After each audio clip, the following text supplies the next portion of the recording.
저는 지금 75살입니다. 남편과 저 둘이서 이 작은 월세방에 앉아 창밖을 바라볼 때마다 가끔은 그 시절이 꿈이었나 싶을 때가 있습니다. 분명히 우리 손으로 일궈낸 것들이 있었는데, 분명히 내 이름으로 된 집이 있었고, 통장에는 우리가 평생 허리 휘어가며 모은 돈이 들어 있었는데, 그런데 지금 이 방은 우리 것이 아닙니다. 달마다 월세를 내야 하는 방입니다. 처음 이 방에 이삿짐을 들였던 날을 생각하면 아직도 가슴이 먹먹합니다. 짐이라고 해봐야 이불 2채와 낡은 밥솥, 그리고 남편이 젊었을 때부터 갖고 다니던 작은 나무 책상 하나였습니다. 이삿짐 업체를 부를 형편도 안 됐습니다. 남편이 허리가 안 좋은데도 직접 짐을 날랐습니다.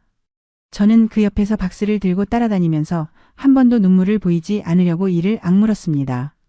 그래도 문을 닫고 나서 둘이 마주 앉았을 때 저는 결국 울고 말았습니다. 남편은 아무 말도 하지 않았습니다.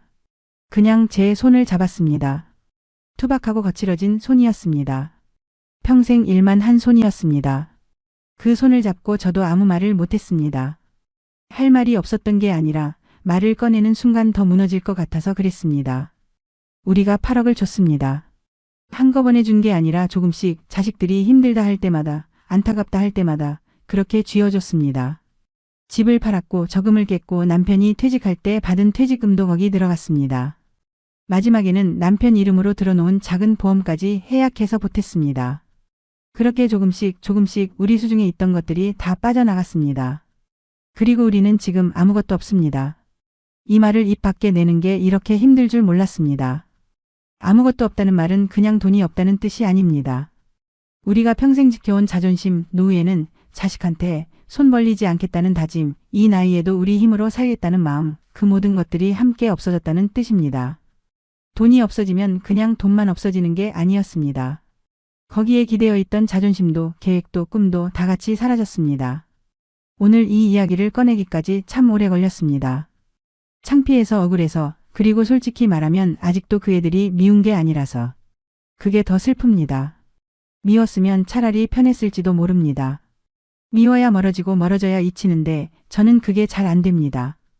전화를 받으면 여전히 반갑고 손주 목소리를 들으면 여전히 가슴이 사르르 녹습니다. 이게 부모 마음인지 아니면 제가 어리석은 건지 이 나이가 되어도 잘 모르겠습니다. 제가 이 이야기를 꺼내는 건 자식들을 욕하려는 게 아닙니다. 오히려 반대입니다. 이 이야기를 들으시는 분들 중에 혹시 지금 우리와 비슷한 마음을 품고 계신 분이 있다면 제발 한 번만 더 생각해 보시라는 말을 드리고 싶어서입니다. 사랑한다는 마음이 때로는 스스로를 무너뜨리는 이유가 되기도 한다는 걸 저희 부부가 온몸으로 겪어냈으니까요. 자식을 위하는 마음이 잘못된 게 아닙니다. 그 마음이 지나쳐서 경계를 잃어서 결국 우리 자신을 놓아버린 게 문제였습니다. 저는 그걸 너무 늦게 알았습니다. 어느 날 새벽에 남편이 불도 켜지 않은 부엌에 혼자 앉아 있었습니다. 무릎 위에 손을 올려놓고 아무것도 안 하고 그냥 앉아 있었습니다. 제가 왜 그러냐고 물었더니 남편이 조용히 말했습니다. 나 좀 힘들다고요. 그 말에 저는 그만 울어버렸습니다. 70이 넘은 이 사람이 그 말을 꺼냈을 때 뭔가가 와르르 무너지는 느낌이었습니다. 이 사람은 평생 힘들다는 말을 잘하지 않는 사람입니다. 공장 다니며 야근을 해도 가게 일이 안 풀려도 아이들 때문에 속이 상해도 그냥 묵묵히 버티는 사람이었습니다. 그 사람이 힘들다고 했을 때 저는 더 이상 이걸 혼자 안고 있으면 안 되겠다고 생각했습니다. 남편이 힘들다고 했던 그 새벽 이후로 저는 조금씩 마음의 정리를 했습니다. 아니, 정리라기보다는 그냥 받아들이기로 했습니다. 이미 지난 일은 돌릴 수 없으니까요. 후회를 해봤자 돈이 다시 생기는 것도 아니고 자식들이 달라지는 것도 아니었습니다. 그 사실을 인정하는데 꽤 오랜 시간이 걸렸습니다. 밤마다 이불을 뒤집어쓰고 왜 그랬을까, 내가 왜 그랬을까를 수백 번 되뇌었습니다. 그런데 아무리 뒤집어봐도 결론은 하나였습니다. 그때 저는 그럴 수밖에 없었다는 것. 그게 제 한계였다는 것. 저는 평생 자식들이 힘들다고 하면 외면을 못했습니다. 그냥 못했습니다. 태어나서 처음 안아봤을 때부터 그 감정이 생긴 것 같습니다. 내 몸에서 나온 사람이라는 게 그토록 깊이 박혀 있는 건지 아니면 그게 원래 부모라는 존재인 건지. 자식이 힘들다는 말을 하면 머릿속에서 거절하는 말을 만들어 보다가도 결국 입 밖으로는 다른 말이 나왔습니다. 얼마 필요해?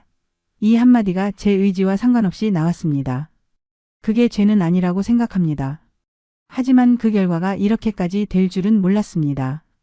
이 이야기를 들으시면서 어쩌면 속으로 생각하실 수 있습니다. 왜 그랬냐고. 눈치가 없었냐고. 중간에 멈출 수 없었냐고. 저도 그 질문을 스스로한테 수백 번 했습니다. 그리고 솔직히 말씀드리면 멈출 수 있었습니다. 몇 번이고 기회가 있었습니다. 그런데 매번 그 자리에서 자식 얼굴이 떠올랐습니다.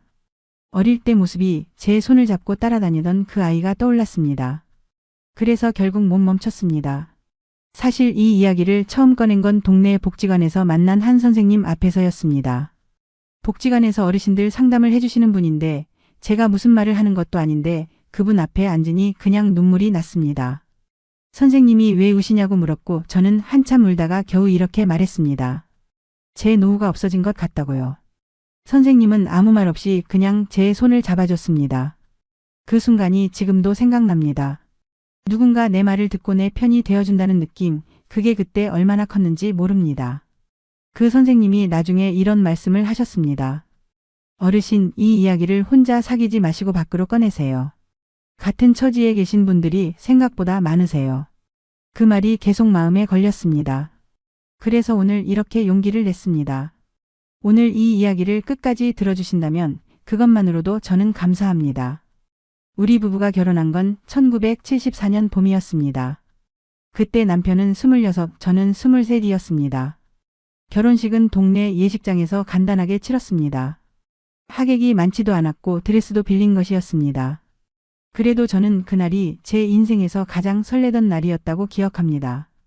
치마 밑단이 조금 길어서 자꾸 발렸는데 그걸 남편이 눈치채고 식이 끝난 뒤 몰래 끝을 접어줬습니다. 그 사람이 원래 그런 사람이 아닌데 무뚝뚝하고 표현을 잘 안 하는 사람인데 그날만큼은 그랬습니다. 저는 그 손길 하나에 이 사람이랑은 잘 살겠다 싶었습니다. 신혼살림이라고 해봐야 전세 보증금 200만 원짜리 단칸방이었지만 그래도 우리는 행복했습니다. 남편은 기계 공장에서 일했고 저는 인근 봉제 공장에 나갔습니다. 아침 6시에 같이 집을 나서서 각자 버스를 타고 출근했습니다. 버스 정류장에서 남편 버스가 먼저 오면 손을 흔들어 보내고 저는 혼자 버스를 기다렸습니다. 퇴근길에 마주치는 날이면 골목어기 분식집에 들러 떡볶이 한 접시를 나눠 먹었는데 그게 그렇게 맛있었습니다. 돈이 없어서 반찬 걱정을 해야 하는 날에도 그 떡볶이 한 접시 앞에 앉으면 웃음이 났습니다. 지금도 가끔 떡볶이를 보면 그 시절이 생각납니다. 가난했지만 오히려 마음이 가벼웠던 때. 첫째 아들 민준이는 결혼 이듬해에 태어났고 딸 수진이는 그로부터 3년 뒤에 세상에 나왔습니다. 민준이가 태어나던 날은 한여름이었습니다. 남편이 병원 복도에서 왔다 갔다 하면서 얼마나 초조해했는지 나중에 간호사가 웃으면서 이야기해 줬습니다. 아이를 처음 안아본 남편 얼굴이 생생합니다. 그 크고 거친 손으로 갓난 아이를 받아들고는 멀뚱히 서서 아무 말도 못했습니다. 저는 그 모습을 보면서 이제 진짜 가족이 됐구나 싶었습니다. 아이 둘을 키우면서 우리는 더 악착같이 일했습니다. 남편은 야근을 달고 살았고 저는 공장을 다니면서도 남는 시간에 집에서 부업을 했습니다. 단추 달기, 뜨개질, 뭐든 손에 잡히는 건 다 했습니다. 어린이집도 마음대로 보낼 수 없어서 옆집 할머니한테 아이들을 부탁하고 일을 나갔습니다. 할머니가 아이들을 봐주시는 대신 저는 할머니 반찬을 가끔씩 해다 드렸습니다. 그렇게 서로 기대며 살았습니다. 아이들 재우고 나서 밤 12시가 넘도록 바늘을 잡고 있다 보면 어느새 남편이 퇴근해서 들어왔습니다. 남편이 현관문을 열면 민준이가 자다가도 아빠 왔다 하면서 벌떡 일어났습니다. 남편이 그 아이를 안아서 다시 재우는 모습을 보면서 저는 이 사람이 참 아버지구나 싶었습니다. 밥 차려줄 기운도 없어서 차가운 보리밥이랑 김치를 내놓으면 남편은 군소리 없이 뚝딱 먹었습니다. 그리고 저한테는 얼른 자라고 했습니다. 자기는 더 먹어도 된다고 어서 자라고요. 그 모습이 지금도 눈에 선합니다. 봄이면 빨래를 쌓아두고 여름이면 전기세 아끼려 선풍기 하나로 네 식구가 버텼고 가을이면 연탄을 쌓아두고 겨울이면 연탄불이 꺼질까봐 새벽에 일어나 갈았습니다. 그런 생활이었습니다. 그런데 이상하게도 그때 기억이 힘들었다는 쪽이 아니라 따뜻했다는 쪽으로 더 많이 남아 있습니다. 사람이 가난할 때는 서로가 서로한테 더 의지하게 되는 것 같습니다. 살림이 넉넉하지 않으니까 소소한 것에서 기쁨을 찾게 되고 그 소소한 것들이 쌓여서 추억이 됩니다. 그렇게 10년이 지나고 우리는 작은 아파트를 장만했습니다. 경기도 외곽의 허름한 오래된 아파트였지만 그 열쇠를 받던 날 남편과 저는 둘 다 눈물이 났습니다. 남편은 눈물을 보이기 싫었는지 고개를 돌렸지만 저는 봤습니다. 그 투박한 어깨가 떨리던 걸. 저는 그날 저녁 혼자 방 한 구석에 앉아서 오래 울었습니다. 기쁘기도 하고 안도하기도 하고 지금까지 버텨왔다는 게 대견하기도 하고 그 감정들이 한꺼번에 밀려왔습니다. 우리 이제 우리 집 생겼다. 이 생각이 얼마나 컸는지 모릅니다. 처음에 단칸방에 살 때부터 남편이 입버릇처럼 했던 말이 있었습니다. 언젠간 우리 집 하나 갖자. 아이들한테 각자 방 하나씩 줄 수 있을 때까지만 버티자. 그 말이 드디어 이루어진 날이었습니다. 아파트가 낡고 허름해도 우리 손으로 마련한 집이라는 게 그렇게 뿌듯했습니다. 민준이와 수진이는 티격태격하면서도 잘 자랐습니다. 민준이는 어릴 때부터 손재주가 있어서 뭔가 고치는 걸 좋아했습니다. 고장난 라디오를 분해해서 다시 조립하고 자전거 체인이 빠지면 혼자 끼우고. 수진이는 감성이 풍부해서 그림 그리고 노래 부르는 걸 좋아했습니다. 학예회 때 노래를 불렀는데 그 작은 입에서 나오는 목소리가 얼마나 맑던지 남편이 옆에서 훌쩍거렸습니다. 남매가 싸우다가도 금방 손잡고 놀고 학교에서 돌아오면 가방 던져놓고 동네 골목을 뛰어다니던 모습이 눈에 밟힙니다. 그 시절 우리 집은 가난했지만 항상 시끌벅적하고 따뜻했습니다.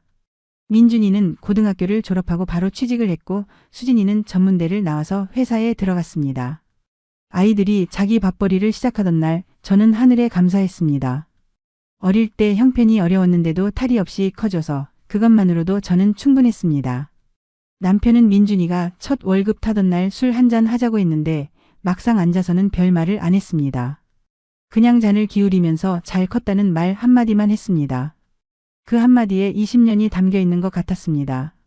그 무렵 남편은 공장을 그만두고 작은 철물점을 차렸습니다.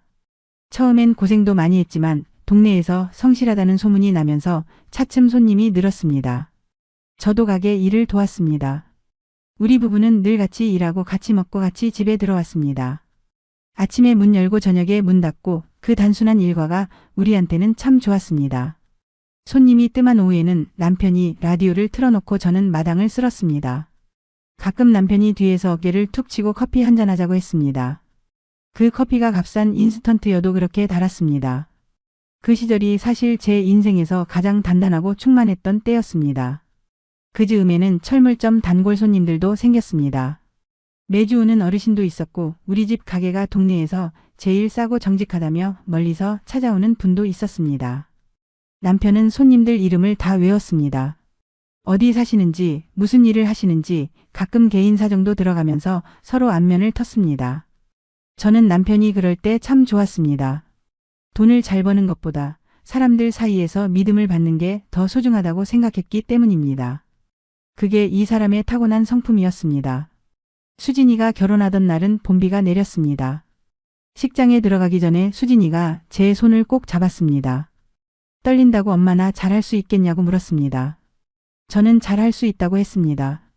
그 애가 지금껏 뭐든 열심히 해왔으니까요. 식이 끝나고 수진이가 하객들한테 인사를 하면서 웃는 모습을 보는데 저는 혼자 구석에서 눈물을 닦았습니다. 남편도 멀찍이 서서 코를 훌쩍이고 있었습니다. 우리 부부는 눈물이 많은 편입니다. 기쁜 날에도 슬픈 날에도. 그렇게 같이 울 수 있다는 게 이 나이가 되고 보니 참 소중한 것 같습니다. 아이들이 결혼을 하고 손주들이 생기면서 집안이 왁자해졌습니다.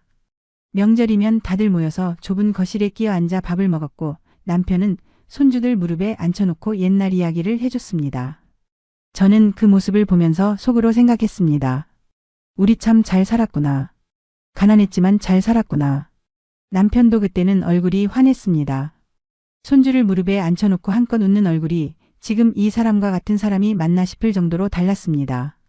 지금 돌아보면 그때가 우리 삶의 가장 완성된 순간이었던 것 같습니다. 그 이후로 조금씩 흔들리기 시작하기 전까지는 이야기는 민준이가 40이 되던 해부터 달라지기 시작했습니다. 민준이는 오랫동안 다니던 회사를 나와서 사업을 하겠다고 했습니다. 식자재 유통 쪽으로 뭔가를 하겠다는 건데 솔직히 저는 잘 이해가 되지 않았습니다. 그래도 아들이 의욕이 있다니 응원을 해줬습니다. 남편도 처음엔 걱정하면서도 믿어보자고 했습니다. 민준이 부인도 처음엔 반대했다고 들었는데 결국 남편 뜻을 따랐다고 했습니다. 저는 그 며느리가 좀 안쓰럽기도 했습니다. 남편이 하겠다는데 아내 입장에서 맡기도 쉽지 않았겠지요. 그런데 사업은 시작부터 삐걱거렸습니다. 아들은 초기 자금이 부족하다며 저희한테 2천만 원을 빌려달라고 했습니다. 빌려달라는 말에 저는 잠깐 망설였는데 남편이 먼저 그러자고 했습니다. 자식한테 이자 받을 것도 아니고 힘든 시절 좀 도와주자고요. 사업 초기에 자금이 부족한 건 누구나 겪는 일 아니겠냐고도 했습니다. 저는 남편 말에 고개를 끄덕였습니다. 그때 좀 더 신중하게 따져봤어야 했는데 그 생각을 지금도 합니다. 그 2천만 원이 첫 번째였습니다. 몇 달이 지나지 않아 아들은 다시 연락이 왔습니다. 거래처를 넓히려면 자금이 더 필요하다. 이번만 더 도와주면 금방 자리를 잡을 것 같다고요. 그때 저희가 건넨 돈이 3천만 원이었습니다. 그 다음에는 또 2,500만 원. 그 다음엔 창고 보증금이 급하다며 3,500만 원. 전화가 올 때마다 이번이 마지막이라는 말을 했습니다. 이번만 버티면 된다. 이번만 넘기면 된다. 그 말이 반복됐습니다. 돌아보면 그때마다 저는 불안했습니다. 속에서 뭔가 걸리는 게 있었어요. 그런데 아들이 전화를 할 때마다 목소리가 너무 지쳐 있었습니다. 저는 그 목소리가 너무 안쓰러워서 결국 매번 들어줬습니다. 한 번은 남편한테 이제 그만줘야 하는 거 아니냐고 조심스럽게 말해봤습니다. 남편이 잠깐 말이 없다가 이렇게 말했습니다. 저것도 우리 자식인데 어떻게 그러냐. 그 말에 저는 더 이상 못했습니다. 한 번은 민준이가 집에 찾아왔습니다. 얼굴이 많이 수척해져 있었습니다.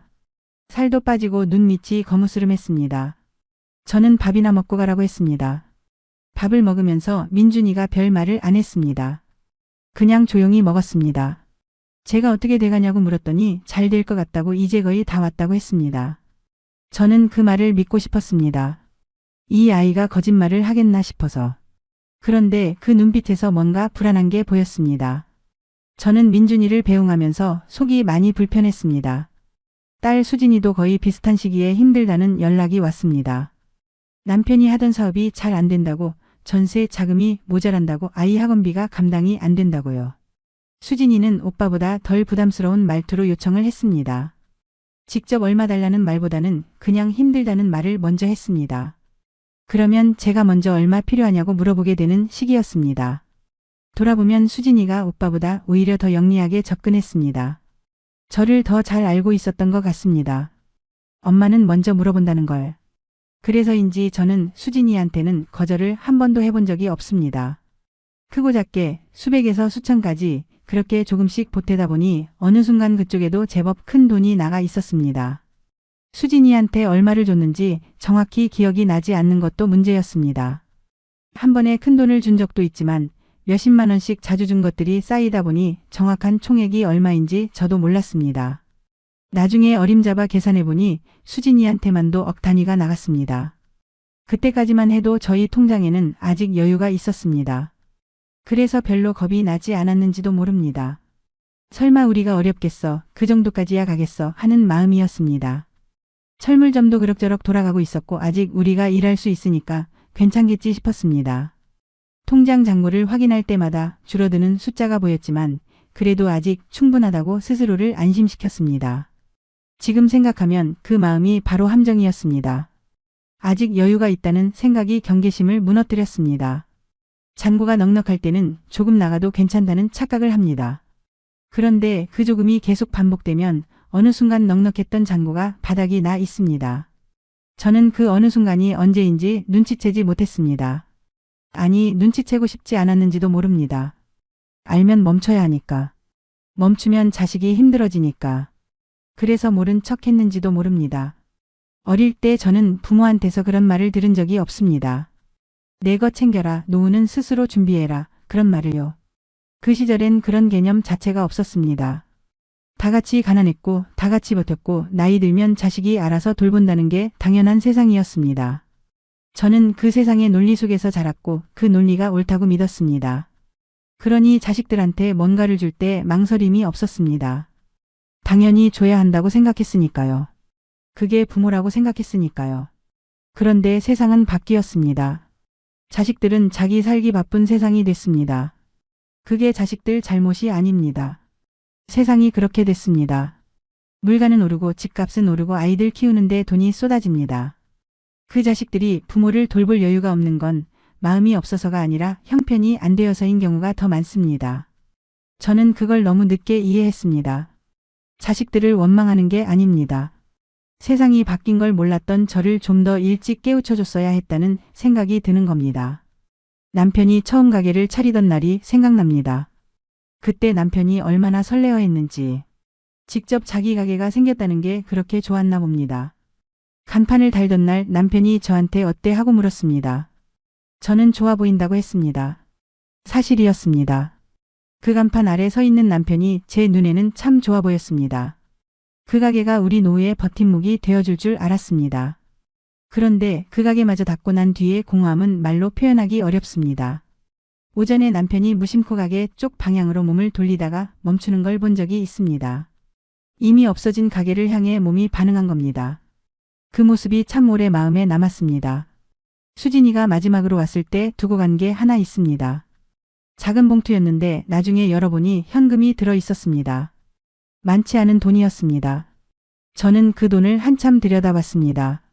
돌려줄까 싶었는데 돌려주면 수진이가 상처받을 것 같았습니다. 그래서 그냥 받아뒀습니다.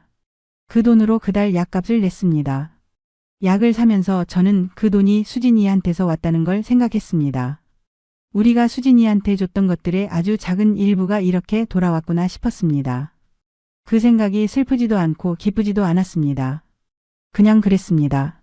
세월이 이렇게 가는구나 싶었습니다. 복지관 선생님이 한 번은 이런 말을 해줬습니다. 어르신, 지금 상황이 어르신 잘못만은 아니에요. 그 말이 저한테는 처음엔 와닿지 않았습니다. 분명히 내가 한 선택들인데 왜 내 잘못이 아닌가 싶었습니다. 그런데 선생님이 이렇게 덧붙였습니다. 사랑에서 한 선택이 잘못된 결과로 이어질 수 있다는 걸 그 누구도 미리 알 수는 없다고요. 그 말이 한참 뒤에야 마음에 들어왔습니다. 그래, 나는 사랑해서 한 거였다. 결과가 이렇게 됐지만 그 마음은 진심이었다. 그 사실만큼은 내가 인정해 줄 수 있었습니다. 저는 가끔 그 시절 사진을 꺼내봅니다. 앨범이 하나 있는데 이사할 때 버리지 않고 챙겨온 것들 중에 그게 있었습니다. 민준이가 걸음마하던 사진, 수진이 첫 생일 사진, 우리 가족이 경복궁인가 어딘가에 가서 찍은 사진. 남편이 젊었을 때 얼굴이 나옵니다. 지금 이 사람 얼굴이랑 같은 사람이 맞는데 그때는 왜 이렇게 달라 보이냐 싶습니다. 눈빛이 달랐습니다. 무거운 게 없는 눈빛이었습니다. 저도 그랬을 겁니다. 그때는 앞에 뭐가 있는지 몰랐으니까요. 몰랐기 때문에 그렇게 웃을 수 있었던 것 같습니다. 그 앨범을 보다 보면 가끔 이런 생각이 듭니다. 그때로 돌아갈 수 있다면 뭘 다르게 할까? 저는 아이들한테 다르게 대하고 싶지는 않습니다. 그만큼 사랑하고 싶지 않다는 게 아니니까요. 단지 조금 더 단단하게 서 있고 싶었습니다. 자식을 사랑하면서도 나를 잃지 않는 어머니이고 싶었습니다. 그게 가능했을지는 모르겠습니다. 그때의 저한테 그게 쉬운 일이었을지는 잘 모르겠습니다. 그래도 그게 됐다면 좋았을 텐데 싶습니다. 남편이 요즘 할 일을 찾습니다. 작게라도 뭔가를 하고 싶다고 했습니다. 복지관에서 간단한 봉사 일을 한다고 했습니다. 일주일에 2번 간식 배달 같은 걸 한다고 했습니다. 저는 처음엔 무리하지 말라고 했습니다. 남편이 괜찮다고 아직 이 정도는 할 수 있다고 했습니다. 그 말이 이 사람한테 필요한 말인 것 같아서 저는 더 말리지 않았습니다. 나가는 날 아침이면 남편이 조금 더 힘차게 일어납니다. 밥도 조금 더 빨리 먹습니다. 그 모습을 보는 게 저는 좋습니다. 아직 이 사람이 세상과 연결되어 있다는 증거 같아서. 어젯밤에 꿈을 꿨습니다. 철물점 꿈이었습니다. 남편이 가게 문을 열고 있었습니다. 진열대에 물건들이 가득 차 있었고 저는 카운터 뒤에 서 있었습니다. 손님들이 들어오고 남편이 웃으면서 인사를 했습니다. 그 꿈이 어찌나 생생하던지 눈을 떴을 때 잠깐 여기가 어딘가 싶었습니다. 그러다 천장이 보이고 이 작은 방이 보이고 현실로 돌아왔습니다. 꿈은 꿈이었습니다. 그런데 이상하게 그 꿈이 나쁘지 않았습니다. 그 시절이 있었다는 것, 그 시절을 우리가 살았다는 것. 꿈에서라도 그게 남아있다는 게 위안이 됐습니다. 남편이 가끔 혼잣말을 합니다. 제가 듣는다는 걸 아는지 모르는지 모르겠는데 가끔 중얼거립니다. 그래도 잘 살았지. 그 말을 제가 들으면 저는 못 들은 척합니다. 그런데 속으로는 그 말이 남습니다. 이 사람이 스스로를 다독이고 있구나. 이 사람도 이 상황이 힘들지만 그렇게 스스로한테 말을 걸면서 버티고 있구나. 저도 그렇게 해야겠다 싶었습니다. 그래도 잘 살았지. 그 말을 저도 속으로 해봤습니다. 처음엔 잘 안 믿어졌습니다. 그런데 자꾸 하다 보니 조금씩 믿어지기 시작했습니다. 이 이야기를 이제 마칩니다. 처음 시작할 때보다 마음이 좀 가볍습니다. 말을 하면 조금 가벼워진다는 게 이런 것인가 싶습니다. 다 해결된 건 아닙니다. 돈이 생긴 것도 아니고 상황이 나아진 것도 아닙니다. 그런데 이 이야기를 꺼냈다는 것, 누군가 들어줬다는 것, 그게 오늘 제가 얻은 것입니다. 그걸로 오늘은 됩니다. 내일은 또 내일의 하루가 올 테니까요. 남편이랑 그 하루를 또 살아낼 겁니다. 그렇게 하루씩 살아가겠습니다. 저는 오늘 이 이야기를 하면서 한 가지를 다시 확인했습니다. 우리가 살아온 세월이 헛되지 않았다는 것. 힘들었지만 진심으로 살았다는 것. 그리고 그 진심이 때로는 판단을 흐리게 하기도 했지만 그래도 그 진심 자체는 부끄럽지 않다는 것. 지금 이 방이 작고 남은 돈이 얼마 없어도 우리가 살아온 세월의 무게는 아무도 가져가지 못했습니다. 그게 우리 것입니다. 그 세월이 지금도 여전히 우리 것입니다. 철물점을 닫기로 결정한 건 남편이 먼저였습니다. 어느 날 남편이 가게에서 돌아와서 저한테 조용히 말했습니다. 이제 가게 접어야 할 것 같다고요. 저는 처음엔 무슨 말인지 잘 못 들었습니다. 다시 물었더니 남편이 천천히 같은 말을 반복했습니다. 무릎이 너무 아파서 하루 종일 서 있기가 힘들다고, 손님도 예전만 못하고 이제는 그만해야 할 것 같다고요. 목소리가 담담했습니다. 오히려 너무 담담해서 더 마음이 아팠습니다. 이 사람이 얼마나 오래 고민했겠나 싶어서. 남편이 그 가게를 얼마나 아꼈는지 저는 압니다. 쉬는 날에도 가게에 나와서 진열대를 정리하고 손님이 없어도 문을 열고 앉아 있었습니다. 그게 이 사람한테는 그냥 장사가 아니라 자기 존재 같은 거였습니다.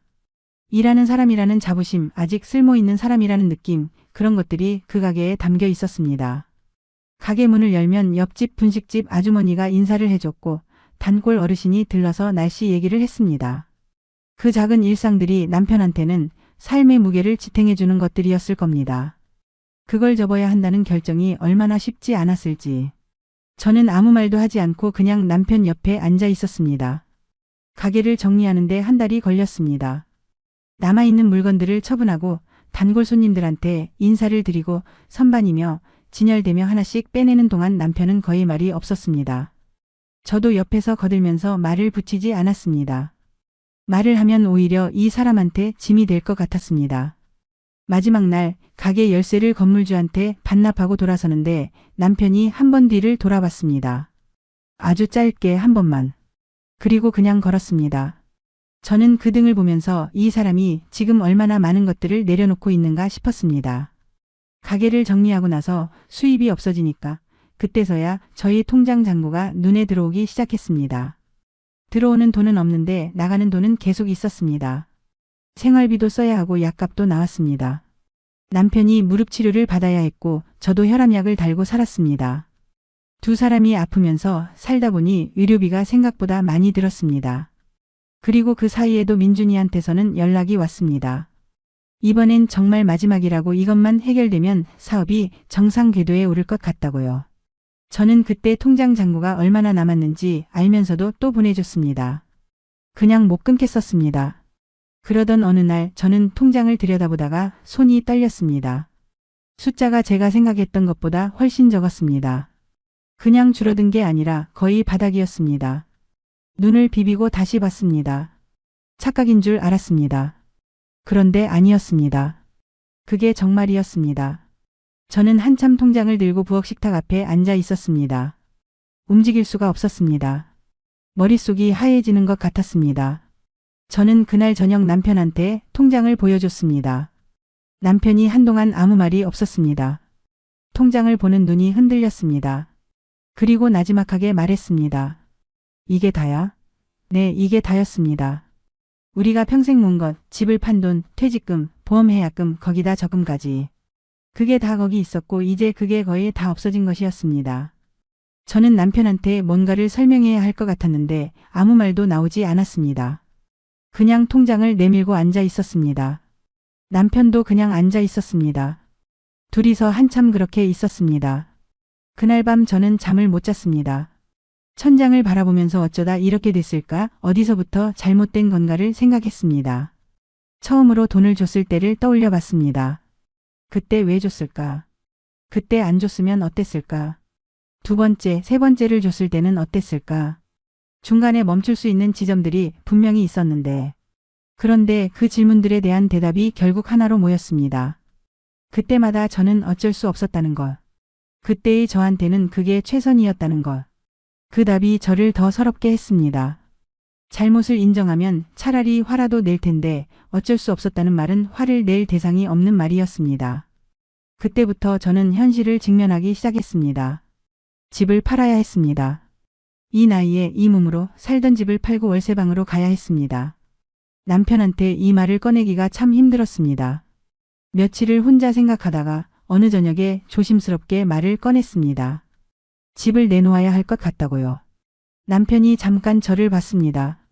그리고 길게 숨을 내쉬고는 그냥 그러자고 했습니다. 반대도 안 했고 화도 안 냈습니다. 그냥 받아들였습니다. 그 모습이 오히려 더 가슴 아팠습니다. 차라리 화를 냈으면 저도 같이 울 수 있었을 텐데. 이 사람이 이렇게 조용히 받아들이니까 저는 혼자 삭혀야 했습니다. 사실 그때 민준이한테 전화를 하고 싶었습니다. 아들아, 우리가 지금 이 지경이 됐다. 집을 팔아야 한다. 이 말을 하고 싶었습니다. 그런데 못했습니다. 그 말을 하면 아들이 얼마나 힘들겠냐 싶어서. 그 아이도 지금 사업 때문에 힘드니까. 그렇게 또 자식 걱정을 했습니다. 그 상황에서도. 그게 저였습니다. 그게 제 한계이기도 했고 제 본성이기도 했습니다. 아파트를 내놓고 나서 2달 만에 팔렸습니다. 집을 보러 온 사람들이 들어와서 방마다 둘러보고 나갈 때마다 저는 부엌에서 물 한 잔 들고 서 있었습니다. 아무 감정이 없었으면 좋겠는데 그게 안 됐습니다. 이 방에서 민준이가 첫걸음말을 뗐다. 저 창가 자리가 수진이 공부하던 곳이다. 이 마루에서 남편이 손주를 안고 앉았다. 그런 생각들이 자꾸 올라왔습니다. 방을 내놓는 건 집을 파는 게 아니라 지난 세월을 파는 것 같았습니다. 어떤 분이 방을 보면서 도배 새로 하면 좋겠다고 하셨는데 저는 그 말이 이상하게 섭섭했습니다. 이 벽지에 우리 세월이 다 배어 있는데. 계약이 되던 날 부동산 사무실에서 서류에 도장을 찍었습니다. 손이 떨렸습니다. 남편이 옆에서 제 손을 잡아줬습니다. 저는 울지 않으려고 했는데 결국 울었습니다. 부동산 사장님이 눈치채셨는지 잠시 자리를 비워줬습니다. 남편도 울었습니다. 이번엔 고개를 돌리지 않았습니다. 그냥 제 앞에서 눈물을 닦았습니다. 저는 그때 이 사람이 참 많이 힘들겠구나 싶었습니다. 이 사람은 말을 안 해서 그렇지 속으로는 얼마나 많은 것들이 무너지고 있었을까. 집을 판 돈은 일부는 그동안 밀렸던 것들을 정리하는 데 들어갔고 나머지는 통장에 넣어뒀습니다. 그게 이제 우리한테 남은 전부였습니다. 그 돈으로 월세방을 구했습니다.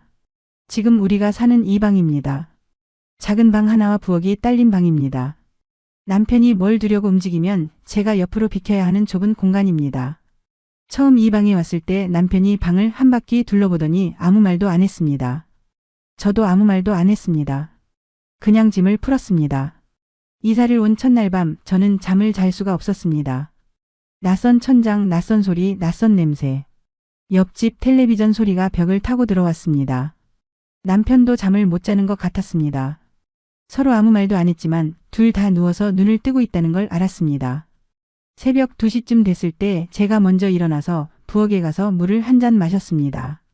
남편도 따라 일어났습니다. 우리 둘이 작은 부엌에 나란히 서서 물을 마셨습니다. 아무 말도 안 했습니다. 그 침묵이 참 무거웠습니다. 그런데 또 이상하게 이 사람이 옆에 있다는 것만으로 조금은 버틸 수 있겠다 싶기도 했습니다. 이사를 하고 나서 한 달쯤 지났을 때 민준이한테서 전화가 왔습니다. 저는 전화를 받으면서 혹시 또 돈 얘기가 나오면 어떡하나 가슴이 쿵 했습니다. 그런데 민준이는 그냥 안부를 물었습니다. 잘 지내냐고, 새 집은 어떠냐고요. 저는 괜찮다고 했습니다. 편하다고 했습니다. 그 말이 거짓말이었지만 그 말밖에 할 수가 없었습니다.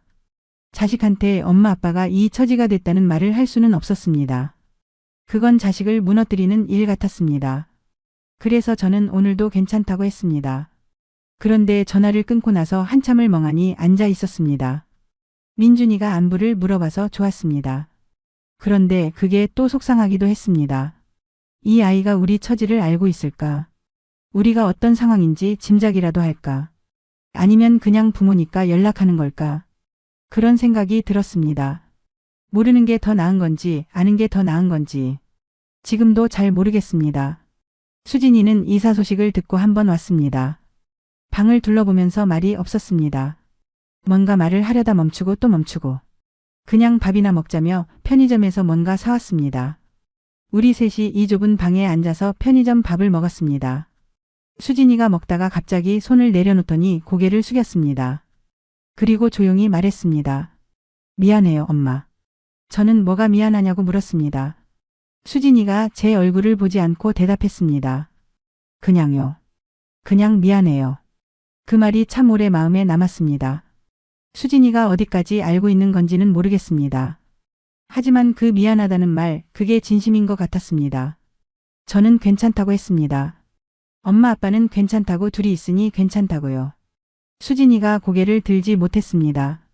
저는 수진이 등을 한번 두드려줬습니다. 그것밖에 할 수가 없었습니다.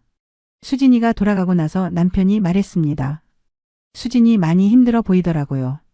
저는 그 말에 뭐라고 해야 할지 몰랐습니다.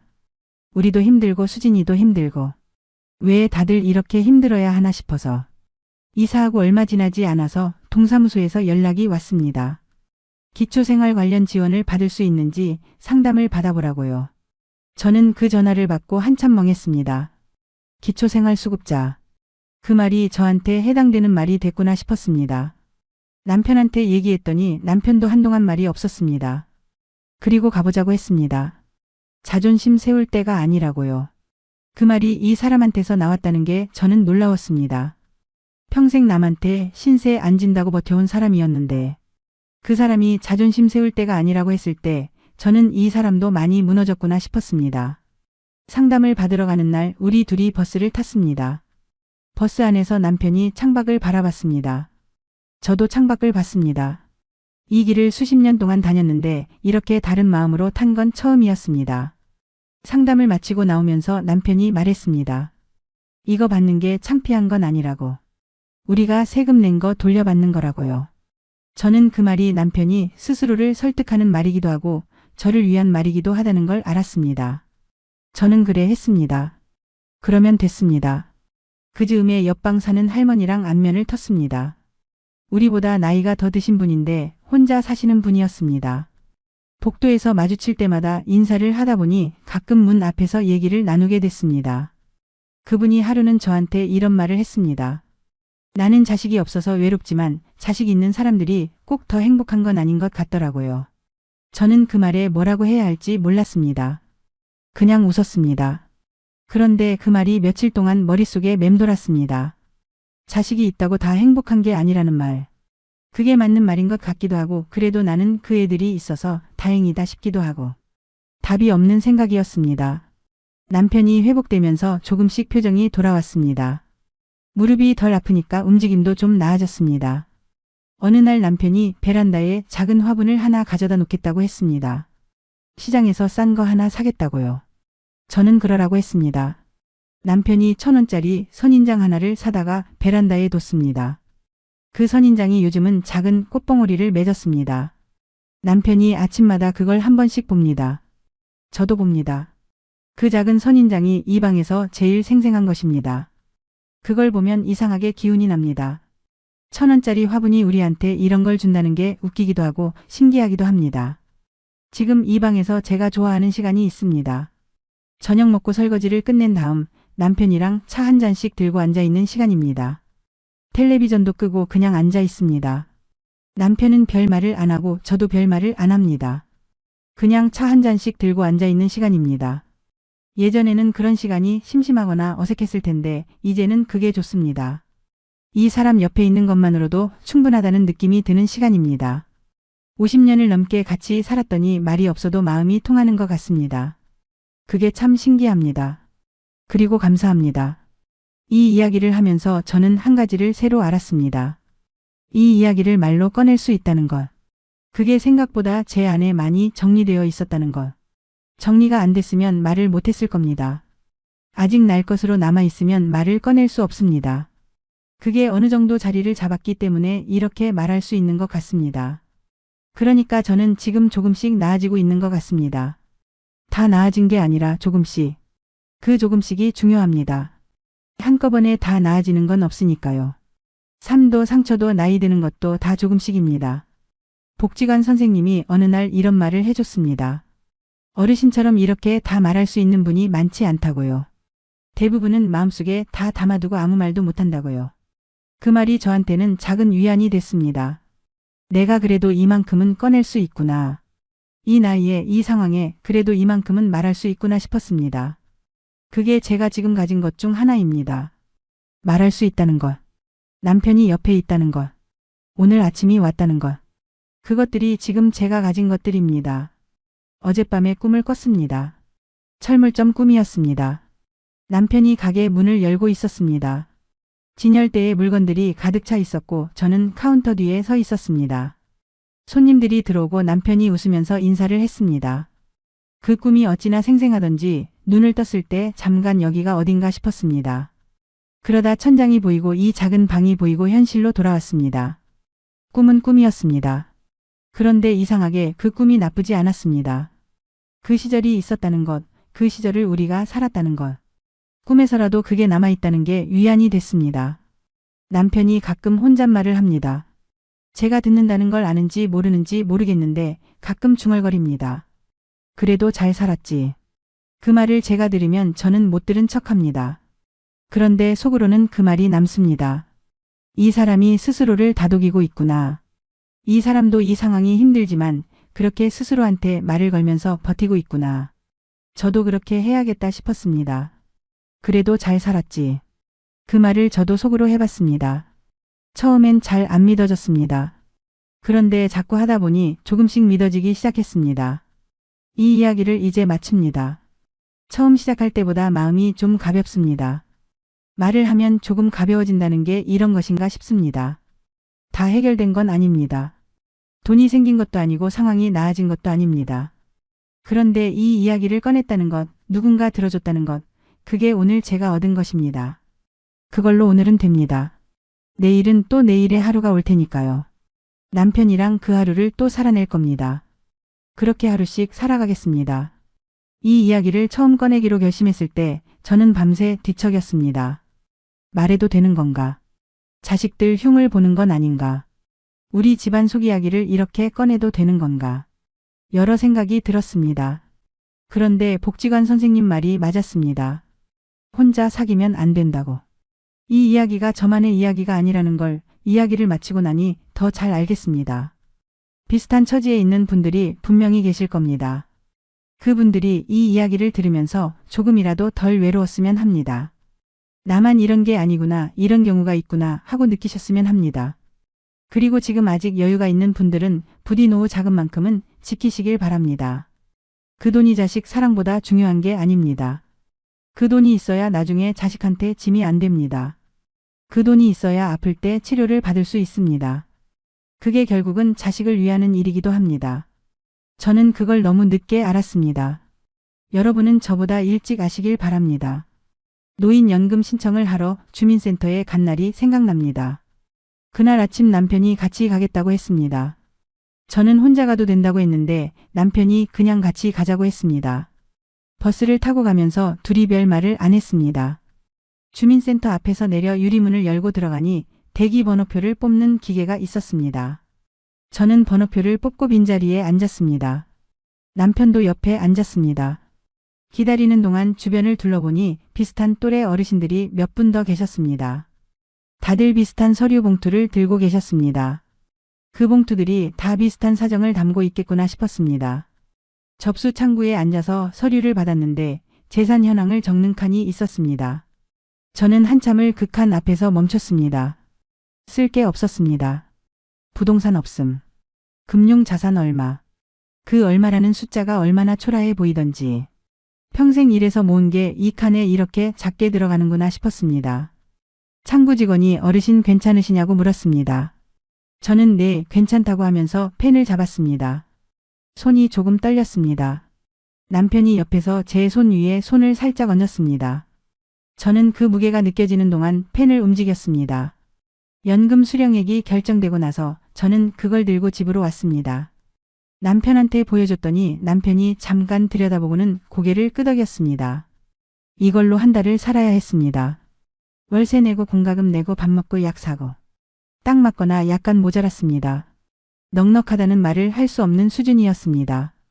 그 수령액을 보면서 저는 우리가 이제 정말 다른 삶의 구간에 들어섰다는 걸 실감했습니다. 더 이상 내일이 오늘보다 나아질 거라는 기대를 품기 어려운 구간이었습니다. 지금 있는 것을 최대한 아끼면서 더 나빠지지 않기를 바라는 삶이었습니다.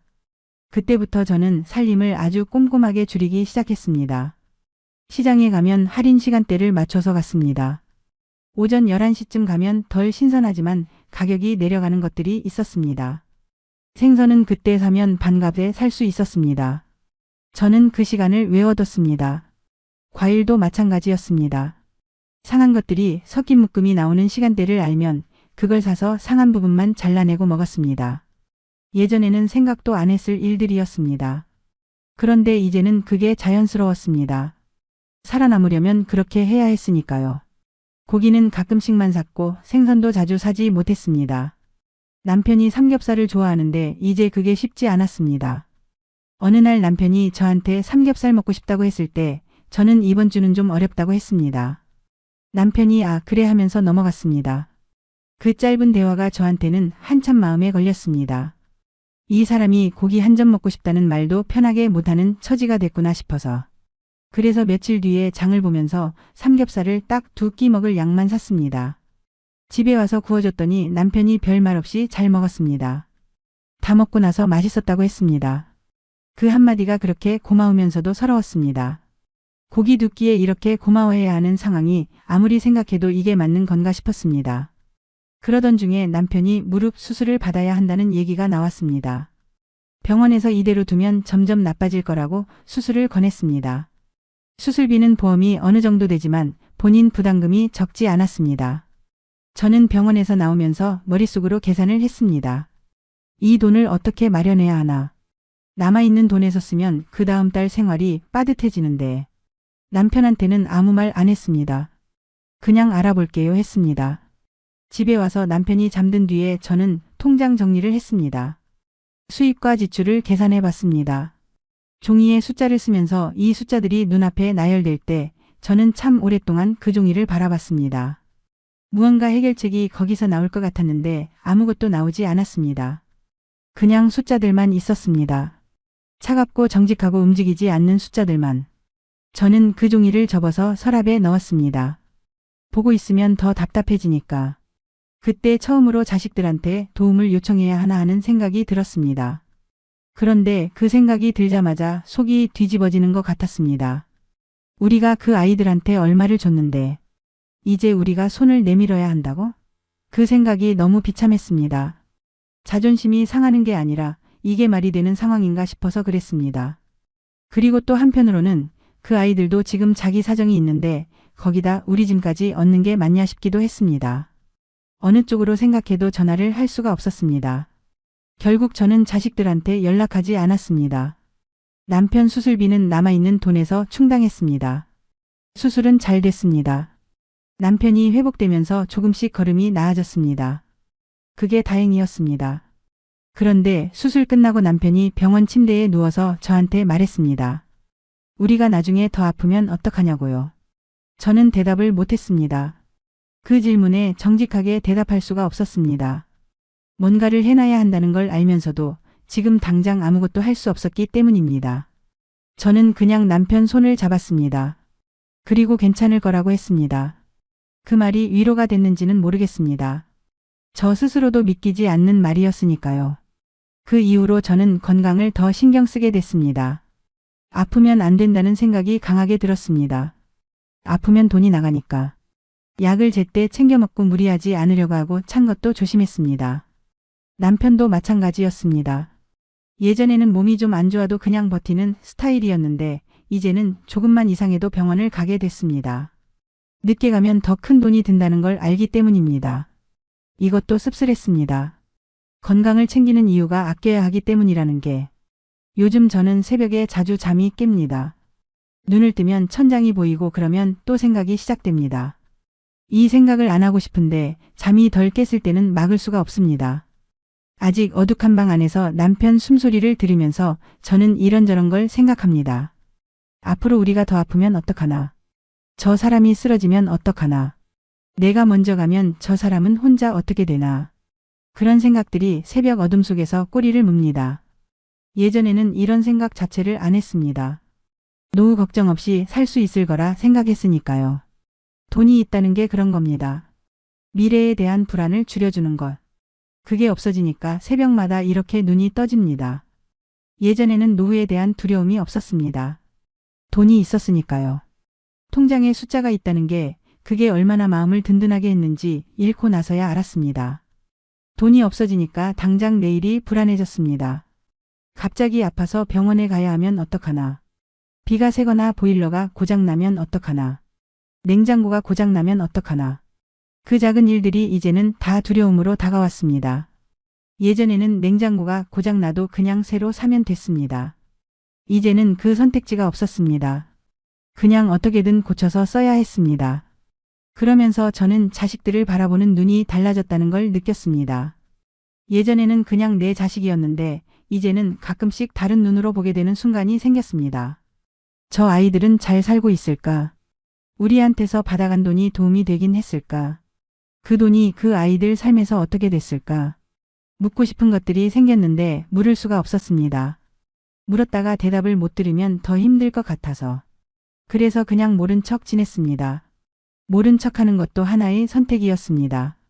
한 번은 민준이가 새 차를 샀다는 얘기를 들었습니다. 며느리가 지나가는 말로 저한테 했습니다. 민준이가 차를 바꿨다고요. 저는 그냥 아했습니다. 그 이상 반응을 하지 않았습니다. 그런데 그날 저녁 혼자 생각이 많아졌습니다. 뭔가를 따지고 싶은 게 아니었습니다. 그냥 그 돈이 어디서 나온 건가 싶었습니다. 우리가 준 돈은 어디로 간 건가 싶었습니다. 사업에 다 들어갔다고 했는데 그 사업이 잘 안 됐다고 했는데 그럼 그 돈들은 지금 어디 있는 건가? 그 생각이 자꾸 빙빙 돌았습니다. 그런데 그 생각을 계속하면 안 될 것 같았습니다. 그래봐야 제가 더 힘들어지니까요. 결국 저는 그 생각을 접었습니다. 그게 제 방식이었습니다. 며칠 후에 민준이한테서 전화가 왔습니다. 잘 지내냐고 물었습니다. 저는 응, 잘 지낸다고 했습니다. 민준이도 요즘 일이 조금씩 풀린다고 했습니다. 저는 잘 됐다고 했습니다. 그 말도 진심이었습니다. 아무리 많은 것들이 얽혀 있어도 자식이 잘 된다는 건 좋은 일이니까요. 그런데 전화를 끊고 나서 한참 멍하니 있었습니다. 잘 됐다는 말이 나오는 제 자신이 어떤 사람인지 모르겠어서. 이 상황에서도 여전히 자식이 잘 되길 바라는 게 맞는 건지, 어리석은 건지, 아니면 그게 그냥 부모라는 건지. 저는 요즘 남편이랑 오후에 가끔 동네를 걷습니다. 멀리는 못 가고 그냥 아파트 단지 안을 한 바퀴 도는 정도입니다. 남편 무릎이 좋아졌다고는 해도 오래 걸으면 아파하니까요. 그냥 천천히 나란히 걷습니다. 별 말을 안 합니다. 남편도 말이 없고 저도 말이 없습니다. 그냥 걷습니다. 옆에서 아이 손을 잡고 지나가는 젊은 부부를 보면 가끔 그 시절이 생각납니다. 우리도 저랬는데. 민준이 손잡고 시장 가던 때가, 수진이 업고버스 타던 때가, 그 시절이 그리운 게 아니라 그 시절에 있던 것들이 그리웠습니다. 그때는 몰랐던 것들이 지금은 보입니다. 그 시간이 저한테는 하루 중에 제일 평화롭습니다. 아무 생각도 안 해도 되는 시간이라서. 그냥 걷고 있으면 되니까. 남편도 그런 것 같습니다. 걷는 동안에는 얼굴이 조금 펴집니다. 바람이 불면 눈을 살짝 감기도 하고 고양이가 지나가면 잠깐 쳐다보기도 합니다. 그 작은 반응들이 저한테는 이 사람이 아직 살아있다는 것, 아직 이 세상과 연결되어 있다는 것을 확인시켜 줍니다. 어느 날 걷다가 남편이 갑자기 말했습니다. 우리 그래도 잘 살았다고. 저는 그 말에 잠깐 걸음을 멈췄다가 다시 걸었습니다. 그리고 이렇게 물었습니다. 지금도 그렇게 생각해요. 남편이 잠깐 있다가 그렇다고 했습니다. 힘들지만 그래도 잘 살았다고. 저는 그 말이 믿기지 않으면서도 믿고 싶었습니다. 이 사람이 그렇게 말하는 데는 이유가 있을 거라고 생각했습니다. 이 사람이 말을 함부로 하는 사람이 아니니까. 그 말을 꺼내기까지 뭔가 많은 것들을 정리했을 거라고 생각했습니다. 그 말이 자꾸 머릿속에 맴돌았습니다. 잘 살았다는 게 무슨 뜻일까? 돈도 없고 집도 없고 자식들한테 다 주고 이 처지가 됐는데 그래도 잘 살았다고 할 수 있을까? 아니, 어쩌면 그래서 잘 살았다는 말이 나오는 건지도 모릅니다. 우리가 준 것들이 우리 삶의 일부였으니까. 그 사람들이 우리 삶의 이유였으니까. 우리가 살았던 이유 중 하나가 그 아이들이었으니까. 그렇게 생각하면 잘 살았다는 말이 완전히 틀린 말은 아닌 것 같습니다. 이 나이에 후회가 없다고 하면 거짓말입니다. 후회가 있습니다. 그 돈을 그렇게 쓰지 말걸, 좀 더 단호하게 거절할 걸, 우리 노후를 먼저 챙길 걸 하는 후회가 있습니다. 그런데 그 후회가 자식들에 대한 원망으로 이어지지는 않습니다. 이상하게도 그렇습니다. 자식들이 잘못한 것도 있지만 우리가 허락한 것도 있습니다. 우리가 스스로 내준 것도 있습니다. 그 결과를 자식들한테만 돌리는 건 공평하지 않다는 걸 저는 압니다. 그게 저를 더 서럽게 하기도 하고 동시에 조금 편하게 하기도 합니다. 원망할 대상이 없다는 게 슬프지만 그래도 마음속에 독이 쌓이지 않아서 다행이기도 합니다. 이야기를 이만큼 꺼내고 나니 좀 홀가분하기도 하고 무겁기도 합니다. 말을 하는 동안 몇 번 울었습니다. 그런데 이상하게 울고 나니 조금 가볍습니다. 이 이야기를 혼자 안고 있을 때보다 이렇게 꺼내놓고 나니 조금은 숨이 트이는 것 같습니다. 이 이야기가 어딘가에 닿기를 바랍니다. 우리처럼 비슷한 상황에 놓인 누군가에게 혹은 지금 그 상황으로 가고 있는 누군가에게 오늘 이 이야기를 들으신 분들께 제가 마지막으로 드리고 싶은 말이 있습니다. 자식을 사랑하는 마음은 아무도 막을 수 없습니다. 그 마음은 틀리지 않았습니다. 저도 그 마음을 후회하지 않습니다. 그러나 그 마음이 자신을 지키는 것과 공존해야 한다는 걸 저는 너무 늦게 배웠습니다. 나를 지켜야 자식도 지킬 수 있습니다. 내가 무너지면 자식들한테도 결국 짐이 됩니다. 저는 짐이 되고 싶지 않았는데 지금 어쩌면 짐이 되어가고 있는 것 같아 그게 제일 두렵습니다. 노후 자금은 자식한테 미리 다 나눠주는 게 아니라는 것도 이제는 압니다. 그게 인정이 없어서가 아닙니다. 살아가면서 언제 아플지 모르고 언제 도움이 필요할지 모릅니다. 그때를 위한 최소한의 안전망은 스스로 지켜야 합니다. 자식들이 그걸 대신해 줄 거라 믿으면 안 됩니다. 믿고 싶더라도 그건 확신이 아니라 기대일 뿐입니다. 그 기대가 무너졌을 때 남는 건 아무것도 없습니다. 그러니 제발 기대 위에 노후를 올려놓지 마십시오. 혹시 지금 자식한테 돈을 쥐어주고 싶은 마음이 드신다면 딱 한 가지만 먼저 생각해 보시길 바랍니다. 나중에 내가 아파서 도움이 필요할 때 나한테 남아있는 게 있는가? 그 질문에 자신있게 내라고 할 수 있을 때 그 이후에 여유가 있다면 그때 나눠주셔도 늦지 않습니다. 저는 그 질문을 너무 늦게 했습니다. 자식한테 다 주고 난 뒤에 통장이 바닥난 뒤에 그때서야 그 질문이 왔습니다. 그 순서가 반대였어야 했는데 그걸 이제 알았습니다. 남편은 요즘 아침에 일어나면 창문을 엽니다. 바람이 들어오면 한번 크게 숨을 들이쉬고 나서 밥 먹자고 합니다. 그 모습이 요즘 저한테는 참 위안이 됩니다. 이 사람이 아직 이렇게 있다는 것, 우리 둘이 아직 같이 아침을 먹는다는 것. 작은 방이라도 둘이 앉으면 그게 식탁이 되고 그게 우리 아침이 됩니다. 그 시간만큼은 돈 걱정도 자식 걱정도 잠깐 내려놓을 수 있습니다. 밥 한 그릇 앞에 앉으면 그냥 우리 둘만 있습니다. 그게 지금 우리한테 남아있는 것 중에 제일 소중한 것 같습니다. 가끔 민준이한테서 수진이한테서 연락이 옵니다. 잘 지내냐고 뭐 필요한 거 없냐고요. 저는 괜찮다고 합니다. 그리고 실제로 조금은 괜찮아지고 있습니다. 이 좁은 방이 처음엔 너무 낯설고 서러웠는데 이제는 조금 익숙해졌습니다. 남편이랑 둘이 앉으면 꽉 차는 이 방이 그래도 우리 방입니다. 매달 월세를 내야 하는 방이지만 지금 당장 쫓겨날 방은 아닙니다. 우리 손으로 마련한 방은 아니지만 우리 둘이 함께 있는 방입니다. 그걸로 됐다고 생각하기로 했습니다. 후회는 있지만 원망은 접기로 했습니다. 억울함은 있지만 그것에 갇혀 남은 날들을 보내고 싶지는 않습니다. 우리한테 남은 날들이 얼마인지 모르지만 그 날들을 원망과 함께 보내고 싶지는 않습니다. 남편이 말했습니다. 그래도 잘 살았다고. 저는 그 말을 이제 조금씩 받아들이기로 했습니다. 잘 살지 못한 부분도 있었지만 잘 살려고 한 건 맞으니까요. 그리고 지금도 오늘도 그렇게 살려고 하고 있으니까요. 오늘 이야기를 들어주셔서 감사합니다. 어딘가에서 비슷한 마음으로 오늘을 버티고 계신 분이 있다면 당신도 잘 버티고 있다고 말씀드리고 싶습니다. 당신의 마음도 틀리지 않았다고. 그 사랑이 당신을 힘들게 했더라도 그 사랑 자체는 아름다웠다고. 우리 모두 그냥 사람이었을 뿐입니다. 요즘 저는 가끔 일기를 씁니다. 복지관 선생님이 권해줬습니다. 오늘 있었던 일을 아주 짧게라도 적어보라고요. 처음엔 뭘 쓸까 싶었습니다. 쓸만한 일이 없는 것 같았습니다. 그런데 막상 쓰다 보니 생각보다 쓸 것들이 있었습니다. 오늘 시장에서 사과를 싸게 샀다. 남편이 오늘 많이 웃었다. 저녁에 비가 왔는데 창문으로 빗소리가 들렸다. 그런 것들이었습니다. 돈이 있고 없고와 상관없이 오늘 하루에도 이런 것들이 있었구나 싶었습니다. 그걸 깨달은 게 일기를 쓰면서 얻은 거였습니다. 민준이가 설에 왔습니다. 오랜만에 얼굴을 봤습니다. 여전히 바빠 보였고 여전히 좀 지쳐 보였습니다. 같이 밥을 먹으면서 별 말은 안 했습니다.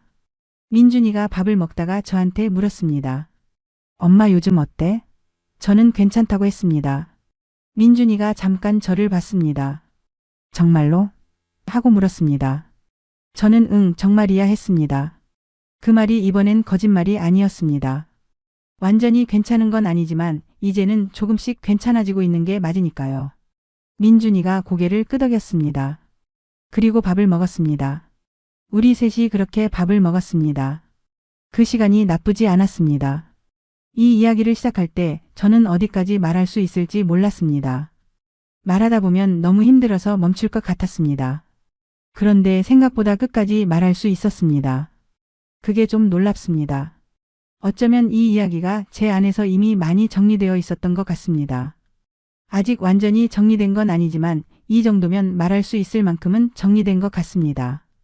이 이야기를 들으시는 분 중에 혹시 지금 자식한테 마지막 남은 돈을 주려는 분이 계시다면 딱 한 번만 멈춰보세요. 제가 드릴 수 있는 말은 그것뿐입니다. 주지 말라는 게 아닙니다. 딱 한 번만 멈춰서 생각해 보세요. 이걸 주고 나서 내가 아프면 어떡하지? 이걸 주고 나서 남편이 쓰러지면 어떡하지? 그 생각을 해보시고 그래도 괜찮다 싶으면 그때 주셔도 됩니다. 저는 그 한 번의 멈춤이 없었습니다. 그게 지금 이 자리에 저를 앉게 했습니다. 남편이 오늘 아침에 일어나서 창문을 열었습니다. 바람이 들어왔습니다. 남편이 한번 크게 숨을 들이쉬었습니다. 그리고 저를 돌아보면서 밥 먹자고 했습니다. 저는 응 했습니다. 그게 오늘 우리의 아침이었습니다. 어제도 그랬고 아마 내일도 그럴 겁니다.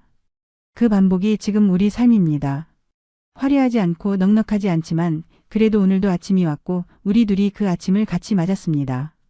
그걸로 됩니다. 오늘은 그걸로 됩니다. 오늘 긴 이야기를 끝까지 들어주셔서 진심으로 감사합니다. 이 이야기가 누군가의 마음에 작은 것이라도 남긴다면 저는 그것만으로 충분합니다. 이 이야기를 마치면서 한 가지만 더 말씀드리고 싶습니다. 우리 세대는 참 열심히 살았습니다. 가난해서 시작해서 아무것도 없이 시작해서 두 손으로 일궈낸 사람들입니다. 집도 장만하고 자식도 키우고 노후도 준비했습니다. 그 노력이 헛된 게 아니었습니다. 그 노력이 있었기 때문에 자식들이 더 나은 출발선에 설 수 있었습니다. 그건 사실입니다. 그리고 그 자식들을 위해 마지막 것까지 내어준 그 마음도 비록 결과가 어떻게 됐든 아름다운 마음이었습니다. 저는 그렇게 생각합니다. 다만 그 아름다운 마음을 지키면서도 자신을 지킬 수 있었더라면 더 좋았을 것이라는 말을 드리고 싶습니다. 사랑은 소진되면 안 됩니다. 사랑은 나눠줄수록 줄어드는 게 아니라 늘어나는 것이라고 하지만 정작 사랑을 주는 사람이 쓰러지면 그 사랑은 더 이상 흐를 수 없습니다. 우물이 말라버리면 두레박을 내려도 물이 올라오지 않습니다. 저는 그 우물이 말라버린 사람입니다. 그래서 이 말을 드리고 싶습니다. 우물을 지키십시오. 나를 지키십시오. 그래야 오래 나눠줄 수 있습니다. 오늘 이 긴 이야기를 처음부터 끝까지 들어주신 분들께 진심으로 감사드립니다. 여러분이 들어주셨기 때문에 제가 이 이야기를 끝까지 할 수 있었습니다. 어딘가에서 비슷한 마음으로 오늘을 버티고 계신 분이 있다면 당신도 잘 버티고 있다고, 당신의 그 사랑은 아름다웠다고 말씀드리고 싶습니다. 우리 모두 그냥 열심히 살았던 사람들입니다. 그걸로 충분합니다. 어젯밤에 꿈을 꿨습니다. 철물점 꿈이었습니다. 남편이 가게 문을 열고 있었습니다. 진열대에 물건들이 가득 차 있었고 저는 카운터 뒤에 서 있었습니다. 손님들이 들어오고 남편이 웃으면서 인사를 했습니다. 그 꿈이 어찌나 생생하던지 눈을 떴을 때 잠깐 여기가 어딘가 싶었습니다. 그러다 천장이 보이고 이 작은 방이 보이고 현실로 돌아왔습니다. 꿈은 꿈이었습니다. 그런데 이상하게 그 꿈이 나쁘지 않았습니다. 그 시절이 있었다는 것, 그 시절을 우리가 살았다는 것. 꿈에서라도 그게 남아있다는 게 위안이 됐습니다. 남편이 가끔 혼잣말을 합니다. 제가 듣는다는 걸 아는지 모르는지 모르겠는데 가끔 중얼거립니다. 그래도 잘 살았지. 그 말을 제가 들으면 저는 못 들은 척합니다. 그런데 속으로는 그 말이 남습니다. 이 사람이 스스로를 다독이고 있구나. 이 사람도 이 상황이 힘들지만 그렇게 스스로한테 말을 걸면서 버티고 있구나. 저도 그렇게 해야겠다 싶었습니다. 그래도 잘 살았지. 그 말을 저도 속으로 해봤습니다. 처음엔 잘 안 믿어졌습니다. 그런데 자꾸 하다 보니 조금씩 믿어지기 시작했습니다. 이 이야기를 이제 마칩니다. 처음 시작할 때보다 마음이 좀 가볍습니다. 말을 하면 조금 가벼워진다는 게 이런 것인가 싶습니다. 다 해결된 건 아닙니다. 돈이 생긴 것도 아니고 상황이 나아진 것도 아닙니다. 그런데 이 이야기를 꺼냈다는 것, 누군가 들어줬다는 것, 그게 오늘 제가 얻은 것입니다. 그걸로 오늘은 됩니다. 내일은 또 내일의 하루가 올 테니까요. 남편이랑 그 하루를 또 살아낼 겁니다. 그렇게 하루씩 살아가겠습니다. 남편이 어제 저한테 이런 말을 했습니다. 우리가 애들한테 준 게 다 없어진 건 아닐 거라고요. 돈은 어디 갔는지 몰라도 그 마음은 그 애들 안에 남아있을 거라고요. 저는 그 말을 듣고 한참 생각했습니다. 맞는 말인지 모르겠습니다. 그런데 남편이 그 말을 믿고 싶어 한다는 건 알겠습니다. 저도 믿고 싶습니다. 우리가 준 것들이 그냥 사라진 게 아니라 어딘가에 다른 형태로 남아있을 거라고. 그 믿음이 우리를 조금 더 버티게 해줍니다. 수진이가 다음 달에 또 온다고 했습니다. 손주도 데려온다고 했습니다. 손주 얼굴을 보는 게 한참 됐습니다. 그 소식에 남편이 환해졌습니다. 저도 환해졌습니다. 이 방이 좁아서 다 들어올 수 있을지 모르겠지만 그래도 됩니다. 좁으면 더 가까이 붙어 앉으면 되니까요. 그날이 벌써 기다려집니다. 손주 목소리를 들으면 이 방이 갑자기 넓어지는 것 같은 느낌이 들 것 같습니다. 그날만큼은 노후자금 걱정도 월세 걱정도 잠깐 내려놓을 수 있을 것 같습니다. 오늘 이 이야기를 들으러 와주셔서 정말 감사합니다. 우리 같은 이야기가 세상 어딘가에 기록된다는 것, 누군가 들어준다는 것, 그게 저한테는 큰 의미입니다. 여러분의 시간을 내어주셔서 감사합니다. 부디 건강하시고 사랑하는 사람들과 오래오래 함께 하시길 바랍니다. 남편이 오늘 아침 밥을 먹으면서 제 손을 잡았습니다. 아무 말 없이 그냥 잡았습니다. 저도 아무 말 없이 그냥 잡혀 있었습니다. 그 잠깐의 시간이 오늘 제가 드릴 수 있는 마지막 이야기입니다. 돈이 없어도 집이 없어도 우리 둘이 아직 이렇게 있습니다. 그 손이 아직 따뜻합니다. 50년이 넘었는데도 이 손이 아직 거기 있습니다. 그게 오늘 제가 가진 전부이고 그게 지금 저한테는 충분합니다.